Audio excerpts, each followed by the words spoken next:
साथियों, आचार्य डॉक्टर कृपाल जी मानव चैनल में आप सभी श्रोता बंधुओं का बहुत बहुत स्वागत है। जय श्री कृष्ण, राधे राधे, ओम नमः शिवाय, हर हर महादेव। साथियों, आज हम आप लोगों को मिथुन राशि का राशिफल जो सितंबर माह में शेष दिन हैं उनसे संबंधित बताने जा रहा हूं। आप लोग सुने। साथियों, सितंबर माह में जो अभी दिन शेष रह गए हैं, श्राद्ध पक्ष की शुरुआत हो चुकी है और आप लोगों को बताना है कि इन शेष दिनों में कैसा समय आने वाला है। पैसे संबंधी समस्याओं, नौकरी पेशा वालों का कैसा समय आएगा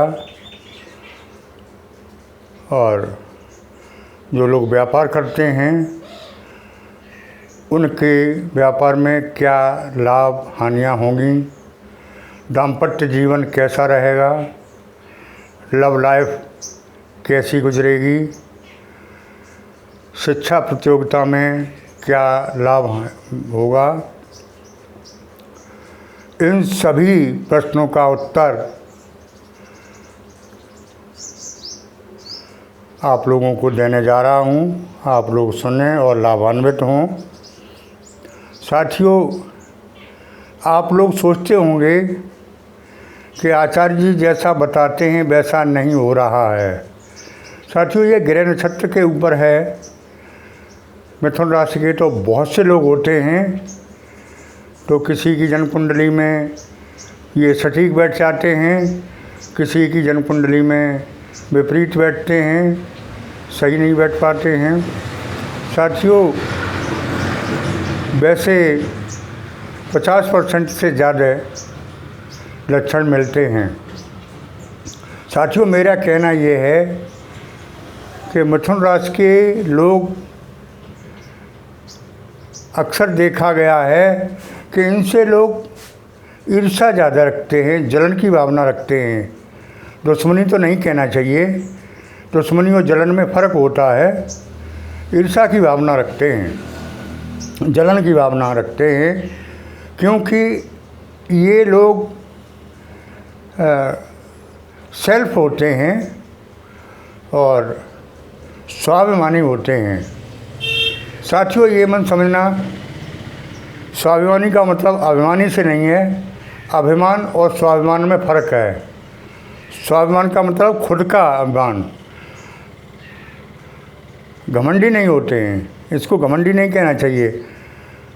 अभिमानी नहीं होते हैं, स्वाभिमानी होते हैं। तो मेरे कहने का मतलब ये है कि ये अपने स्वाभिमान के आगे झुकते नहीं हैं। समाज ये चाहता है कि ये मुझसे झुक के चलें, लेकिन ऐसा नहीं होता है। ये लोग किसी के सामने घुटने नहीं टेकते हैं, इसलिए इनसे अक्सर लोग जलते हैं। साथियों, मिथुन राशि का गुण एक और भी गुण होते हैं, जैसे कि ये कितनी भी भारी परेशानी आए, कितनी भी समस्याएं आएँ, लेकिन झुकना तो सीखा ही नहीं है। साथियों, अभी समय के अनुसार कमी ये चल रही है कि इन लोगों को ग्रह नक्षत्र के अनुसार गुस्सा ज़्यादा आता है और गुस्से के कारण बहुत से बने बनाए काम बिगड़ जाते हैं। साथियों, अक्सर देखा गया है कि लोग इनसे कतराते रहते हैं। वो यही कारण है कि ये हाजिर जवाब होते हैं और ऐसी बात कह देते हैं जो किसी को अच्छी न लगे।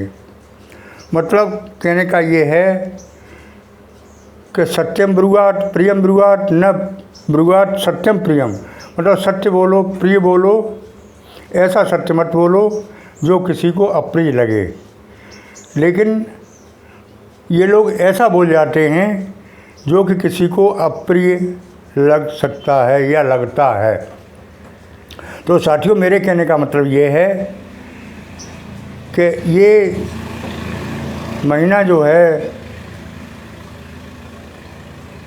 शेष दिन जो बचे हैं, इनमें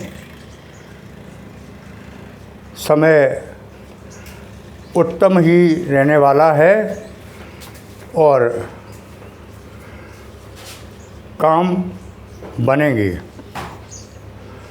जो इसका लास्ट हफ्ता है महीने का, वो तो सबका निचोड़ है और अति उत्तम है। जो पूरे महीने में काम नहीं बने वो इस महीने के लास्ट हफ्ते में बनने वाले दिखाई दे रहे हैं। साथियों, जो लोग जॉब के लिए प्रयास कर रहे हैं उन्हें सफलता दिखाई दे रही है। मेहनत के साथ कर्म अवश्य चाहते हैं, कर्म ज़्यादा से ज़्यादा मेहनत से करें और फल अच्छा मिलने वाला है। साथियों, मिथुन राशि के लोग नीरस हो चुके हैं क्योंकि इन्होंने वो दिन देखे हैं जो जीवन में कभी नहीं देखे थे। साथियों, लेकिन वो दिन भी आने वाले हैं जो जीवन में कभी नहीं देखे थे। यानी वो अच्छे दिन आने वाले हैं जो जीवन में कभी नहीं देखे थे। साथियों, ऐसे दिनों के लिए आपको स्वागत करना चाहिए, तैयारी करनी चाहिए। बहुत अच्छे दिन आने वाले हैं जिनमें आपको उम्मीद से ज़्यादा धन की प्राप्ति होगी, उम्मीद से ज़्यादा काम बनेंगे। कभी नहीं सोचा होगा कि ये पैसा मुझे मिलेगा, लेकिन अचानक धन की प्राप्ति के योग बनते दिखाई दे रहे हैं। अब वो कहाँ से आएगा, कैसे आएगा, ये ऊपर वाला जाने। या तो रुका हुआ हो या पहले से आपने किसी में लगाया हुआ हो, पहले से तैयारी कर रहे हों किसी बिजनेस की। मतलब कुछ भी हो सकता है। नौकरी में प्रमोशन हो सकता है, एरियर वगैरह मिल सकता है, कुछ भी हो। मतलब एकाएक धन की प्राप्ति के योग बनते दिखाई दे रहे हैं। साथियों, जो अकेले हैं यानी शादी के लिए विचार कर रहे हैं, तो आगे जो अगला पक्ष आ रहा है नवदुर्गाओं में, उसमें शादी के योग बनते दिखाई दे रहे हैं। लव लाइफ बहुत सुंदर गुजरने वाला है।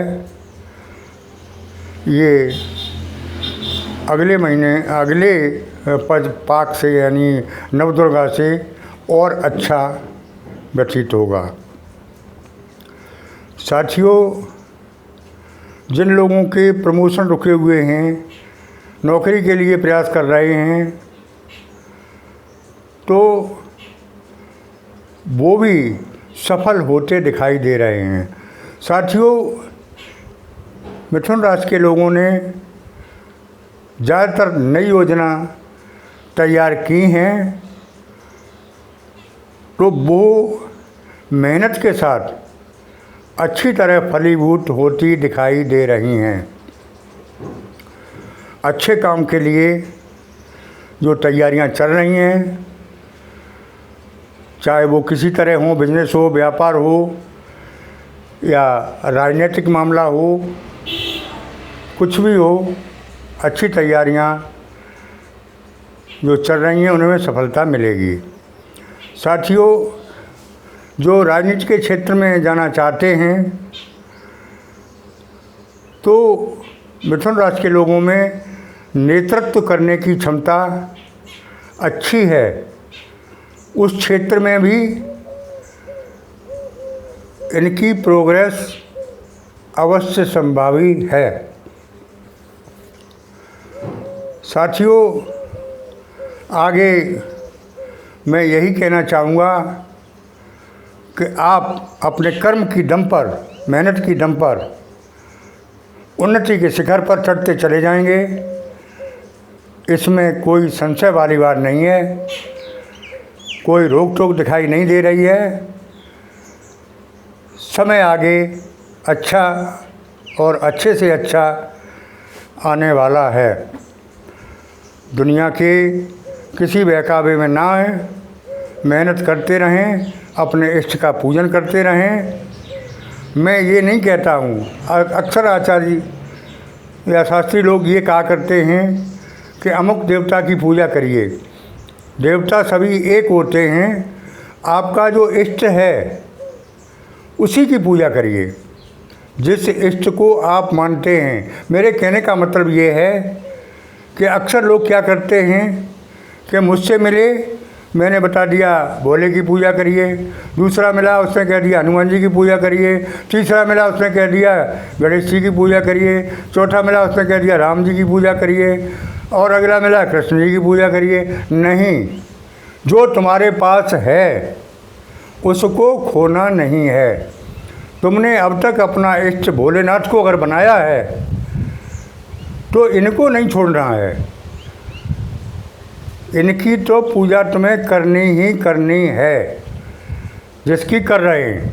अक्सर धोखा इसी में खाते हैं लोग कि एक छोड़ा एक पाया, एक छोड़ा एक पकड़ा, एक छोड़ा एक पकड़ा।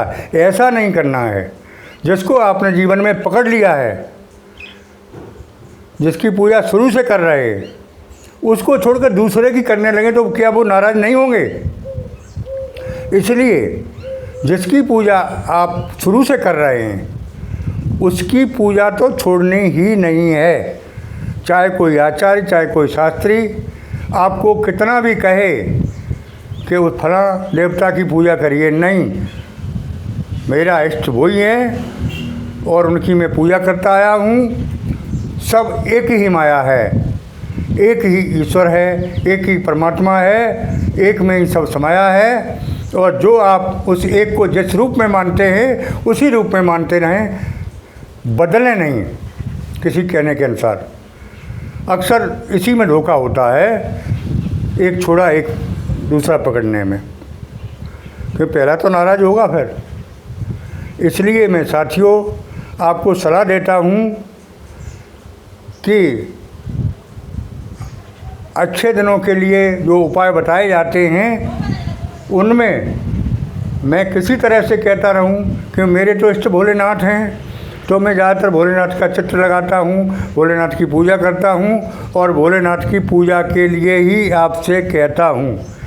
लेकिन आप लोग जिस इष्ट की पूजा करते हैं उसी इष्ट को पूजते रहें, उसी की पूजा करते रहें और उसी से सफलता मिलेगी। भोलेनाथ को तो इसलिए मैं बताता हूँ कि वो देवों के देव महादेव हैं, अतिशीघ्र प्रसन्न होने वाले हैं। इतना कर सकते हैं कि जिस देव की आप पूजा करते हैं उसको करने के साथ साथ हमारे भोलेनाथ की भी पूजा करें, बहुत अच्छा होगा। धन्यवाद। आज इतना ही। अगर मेरी बातों में आपको कुछ दम मिल रहा हो तो इस चैनल को सब्सक्राइब करें और कमेंट बॉक्स में जय भोले, ओम नमः शिवाय, हर हर महादेव अवश्य लिखें। धन्यवाद। आगे फिर मिलते हैं आपको इससे भी अच्छे वीडियो के साथ। तब तक के लिए राधे राधे, जय श्री कृष्ण।